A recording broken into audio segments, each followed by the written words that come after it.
chers internautes, merci pour votre fidélité sans cesse renouvelée chez WAB Info TV. Bienvenue à suivre cette nouvelle production du grand dossier qui va bien évidemment dans la province du Nord Kivu.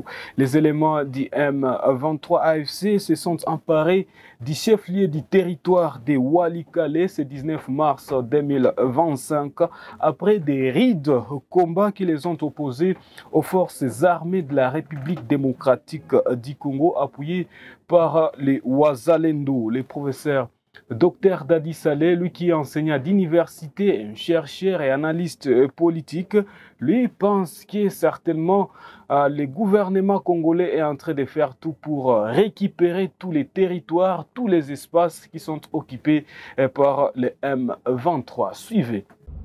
Merci beaucoup pour la question. Vous me demandez si je confirme la prise de Walikale centre par le Rwanda à travers le M23. Les néocolonialistes, je ne peux pas confirmer. Nous attendons toujours des nouvelles pour savoir qu'est-ce qui s'est fait exactement, mais nous savons effectivement que le Walikale centre était menacé exactement d'être prise par les terroristes effectivement. Donc pour l'instant, nous pensons que nous devons être prudents avant de confirmer une telle information. Cela étant, nous savons très bien que le gouvernement congolais se prépare à récupérer toutes les terres congolaises. Ça c'est au moins sûr et certain. On voit très bien qu'il y a beaucoup de négociations, passant aussi par la négociation directe qui a eu lieu à Doha entre le président Félix Tshisekedi et le président Kagame. Et nous pensons que du côté de la diplomatie, il a été indiqué qu'effectivement, les rebelles avec les troupes rwandaises devaient se retirer depuis un bon bout de temps. Nous pensons que la pression va y aller pour qu'ils puissent le faire, même si eux pensent qu'ils ne vont pas le faire. C'est ça la diplomatie et c'est ça la politique et c'est même ça la guerre. Mais il y a aussi un autre côté où nous encourageons les Wazalendo et le FARDC parce que le FARDC c'est la seule armée congolaise exactement. Mais nous encourageons aussi quelque chose. On encourage le fait que toutes les parties doivent être capables de s'asseoir et de dire on ne peut plus continuer à voir le peuple congolais, chacun disant se battre pour le peuple congolais, en train de mourir matin, midi, soir, sans pour autant trouver des solutions solides. Les solutions solides existent et la souveraineté du peuple congolais et du territoire congolais ne doit même pas être mise en discussion. Donc nous pensons qu'on a besoin du leadership de l'unité où le peuple congolais, de cette situation que nous traversons, va sortir effectivement un peuple fort, une nation forte qui aura dépassé effectivement les clivages des gauches et des droites et l'intérêt du peuple congolais sera sauvegardé par toutes les parties. Si au moins toutes les parties sont des parties congolaises dans ces cadres-là, mais nous, avec notre philosophie cogitérimienne, je pense effectivement que beaucoup de gens, et surtout la communauté internationale, la communauté régionale et les Congolais ont intérêt à comprendre que le peuple congolais ne va plus continuer à se laisser faire et à se laisser manipuler comme c'est le cas depuis plus de 30 ans. Donc on devra être conséquent avec ce qui se passe pour ne pas créer des génocides et pour ne pas créer effectivement des histoires d'ici 10, 15 à 20 ans que personne ne pourra être capable de réparer. Mieux vaut prévenir que guérir. La nation congolaise restera une et indivisible. Il ne s'est pas arrêté par là. Le professeur Dr Dadi Saleh a également orienté ses réflexions vers la dernière sortie médiatique du sénateur à vie. Je parle de Joseph Kabila Kabange, tenu en Afrique du Sud. C'était cet hier. Regardez et suivez ses propres analyses qui sont donc dans cette vidéo que je vous propose. Cela étant, si nous comprenons rapidement son discours, nous comprenons qu'il nie catégoriquement le fait de ces accusations et il demande au président de la République actuelle, Félix Tshisekedi, de donner des preuves. Et je le comprends personnellement et que je l'ai dit à plusieurs de mes interventions, même à la RTNC, je le précise, parce qu'effectivement, si le président de la République, qui est théoriquement la personne la mieux informée dans ce sens-là, a des preuves, ben, nous n'avons pas besoin de débats, n'est-ce pas, des calls, nous n'avons pas besoin de débats sur WhatsApp, nous n'avons pas besoin que le président actuel accuse par le média le président l'ancien président, c'est-à-dire les sénateurs à vie, et nous n'avons pas besoin non plus de lui de se justifier théoriquement aux médias. Mais cela étant, quand même, si on doit rester légaliste, tant que lui n'est pas accusé officiellement, donc il ne peut pas répondre officiellement, parce que c'est à la personne ou bien à l'instance qui accuse qui a la charge d'amener des preuves, effectivement prouvant les allégations ou bien les acquisitions, ou bien le fait d'avoir accusé dans ce cadre-là. Donc nous attendons tous avec impatience, nous peuple congolais, parce que nous reconnaissons certains faits. Les faits sont têtus. C'est que la République démocratique du Congo, exemple, a des contrats léonins, peut-être à plus de 80-90%, voire M. Yuma et nous-mêmes, nos recherches pour les aspects miniers, qui a signé, qui a permis à ce que ces contrats soient signés au rabais. Cette personne-là devra témoigner exactement de l'utilisation de ce fonds-là.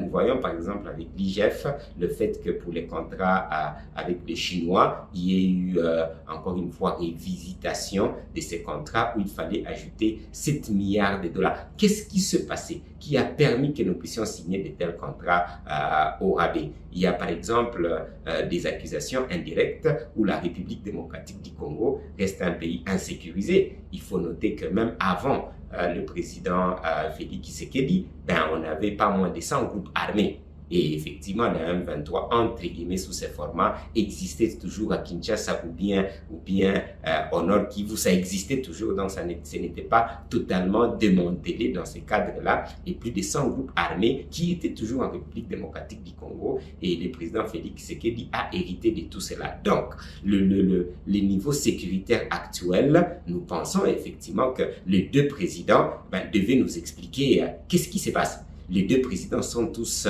responsables l'un et l'autre et qu'effectivement, bien sûr, le peuple, nous espérons et nous espérons toujours que les deux présidents devaient travailler en commun pour exactement nous ramener la paix. Eh bien, si ce n'est pas le cas, si un de ces présidents-là est source de l'insécurité, naturellement, nous devrions retourner à ce que nous avions dit exactement, tout refaire et ne pas nuire exactement à tout ce qui se passe. Donc, j'estime personnellement qu'il est très important que la clarification des faits soit exactement là, ce qui ne semble pas être le cas pour l'instant. C'était de Belges et là maintenant c'est des Rwandais, quelles que soient les bonnes et mauvaises raisons. Donc, il faudra que je leur propose, et je propose à tous les leaders, sinon on va le faire seul, effectivement, notre philosophie Kushitegemer, Tomilukela, Tuso Sangemo, Situji Kebela. On n'a pas trop besoin des noms des gens. On a besoin effectivement de l'élite congolaise qui comprend que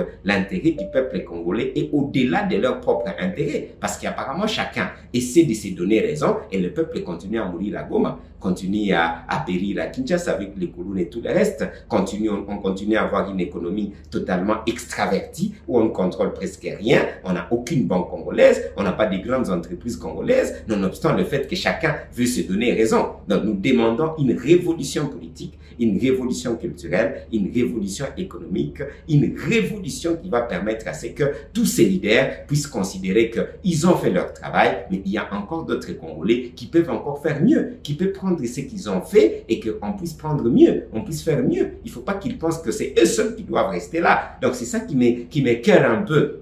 Ou certaines personnes où apparemment le vrai résultat, on ne le voit pas, mais qui pensent que ça doit être eux. Ils doivent soutenir des nouvelles idées, ils doivent soutenir d'autres personnes et que bien sûr ils peuvent revenir, mais ils peuvent aussi pousser des nouvelles idées sans penser que ça doit être nécessairement eux. C'est ça le leadership de l'unité, où on ne devait pas parler des autorités morales, des individus. On doit parler de l'intérêt du peuple congolais pour nous faire arriver. Voilà ma lecture un peu sur les discours, beaucoup de discours qu'on entend maintenant des uns et des autres, et notamment du Raïs, du sénateur à vie Joseph Kabila. Le peuple congolais a besoin des solutions. Que le peuple congolais soit capable de voir tous les leaders, anciens, nouveaux, etc. leaders, pour que nous puissions finir la guerre, pour que nous puissions avoir à manger, pour que nous puissions effectivement avoir une économie forte qui dépend de nous-mêmes. Le peuple congolais n'a plus besoin de penser qu'un des leaders a nécessairement raison. Ça nous ramène où? Moi, professeur Dr Dadi Saleh, j'ai proposé depuis un temps, je continue de proposer, je propose effectivement au sénateur à vie, au président de la République Félix Tshisekedi et à tous ceux qui pensent être leaders en République démocratique du Congo. Nous devons faire le leadership de l'unité. sans le leadership de l'unité, nous nous retrouvons en train de nous entre-accuser. Excusez-moi les mots, pas comme des enfants, mais franchement, comme des gens qui ne semblent pas aimer la nation, mais qui s'aiment eux-mêmes, qui chacun pense que c'est lui nécessairement la solution. Ça nous ramène un peu comme panafricanistes à ce que nous disons, quand la maison est en train de brûler, l'essentiel n'est pas de se dire, moi je suis enfant de la maison, je suis papa de la maison, j'ai raison parce que vous n'avez pas pu fermer la porte, j'ai raison parce que c'est vous qui avez, vous n'avez pas pu amener à manger, j'ai raison. Mais toutes ces raisons ne font pas à ce que le feu ne puisse s'éteindre. Nous devons être capables de dépasser nos égos, n'est-ce pas, et de faire en sorte que nous puissions éteindre tous le feu. Et que celui qui ne veut pas éteindre le feu, le peuple va le remarquer. Chacun de son côté doit être capable d'éteindre le feu. Les uns et les autres doivent reconnaître déjà que nous avons plus de 10 millions de Congolais qui sont en train de mourir. Nous avons le Rwanda, effectivement, qui est en train de prendre nos territoires, comme ils l'ont fait depuis plus de 30 ans, depuis plus de 20 ans. Qui sont en train de... James Kabarebe était effectivement à Kinshasa comme chef d'état-major. Donc, ce n'est ni le président Félix Tshisekedi, ni les Raïs, le sénateur Avi Joseph Kabila qui vont nous dire l'inverse. On doit sortir de la colonisation.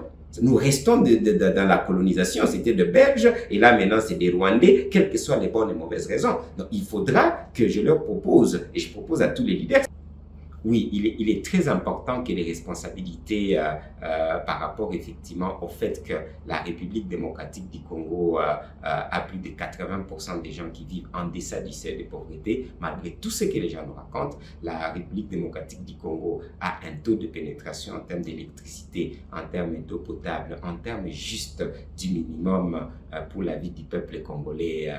Nous sommes vraiment au bas de l'échelle. La République démocratique du Congo est en insécurité totale et nous les savons tous. Je pense qu'il y a quand même des responsables et que nous avons affaire ici au président actuel et à l'ancien président, effectivement, qui tous deux sont responsables, soit positivement ou bien négativement, ou bien les deux, effectivement. Donc, nous nous retrouvons devant, effectivement, le sénateur Avi qui a fait une peinture de la situation où il y a quand même eu des moments roses, selon lui, par exemple, par rapport à la passation, par rapport au fait qu'il avait endigué l'insécurité à un certain moment et chassé même le M23. Ça, c'est tout à fait normal. Chacun, parfois, quand il fait son propre bilan, peut faire un bilan élogieux et dire qu'il a bien travaillé. Nous le lui concédons, comme naturellement des présidents actuels qui supposent qu'il a déboulonné quelque chose et qu'effectivement, selon lui, la diplomatie congolaise est en train de faire un travail formidable et qu'il espère effectivement qu'on va trouver des solutions solides pour en fin de compte ne plus entrer dans ces cycles d'insécurité, comme effectivement les sénateurs Avi l'a si bien signalé dans son speech. Il a bien signalé qu'il ne faut pas que nous puissions avoir 5 ans de paix et 10 ans de guerre, 3 ans de paix, 7 ans de guerre, ou bien etc. C'est-à-dire que là, nous restons dans le cercle vicieux de l'insécurité plutôt qu'entrer dans le cercle vertueux de la sécurité. Il a tout à fait raison. Ils ont tous raison. Mais moi, professeur docteur Dadi Saleh, ce n'est pas leur raison qui m'importe. C'est un peu le schéma qu'ils ont pris, des décisions qu'ils ont eu à prendre concomitamment ou bien séparément. Mais nous voyons les résultats. C'est que là, nous sommes dans une catastrophe pour la République démocratique du Congo. Nous parlons quand même de plus de 10 millions de Congolais qui ont été tués en grande partie par des étrangers. Et là, nous parlons des génocostes et que nous parlons effectivement de ce fait que, exactement, il y a des pillages. Tout le monde est d'accord. Personne ne peut dire l'inverse. Il y a des pillages de nos minéraux d'une façon impossible à comprendre. Et ce n'est pas seulement aujourd'hui que ça commence. C'est dans les temps de Kabila, Joseph Kabila, et c'est encore dans les temps, effectivement, de Félix Tshisekedi. Donc, nous pensons effectivement qu'ils peuvent bien commenter ce qu'ils commentent, mais il faudra que nous puissions faire un peu ce que nous appelons le leadership de l'unité et trouver des solutions pour le peuple congolais et sortir de ce trou. Donc, s'ils continuent à se battre, à se chamailler, je ne pense pas que ça puisse arranger la République démocratique du Congo. Il faut de vraies solutions. Madame, Messieurs, si vous nous avez suivis jusque-là, nous vous disons grand merci. Restez toujours en alerte de toutes nos productions Web, Info, Télévision. C'est tous les jours que nous vous produisons les très vraies et bonnes informations. Et c'est nulle part ailleurs. Web, Information TV. Au revoir.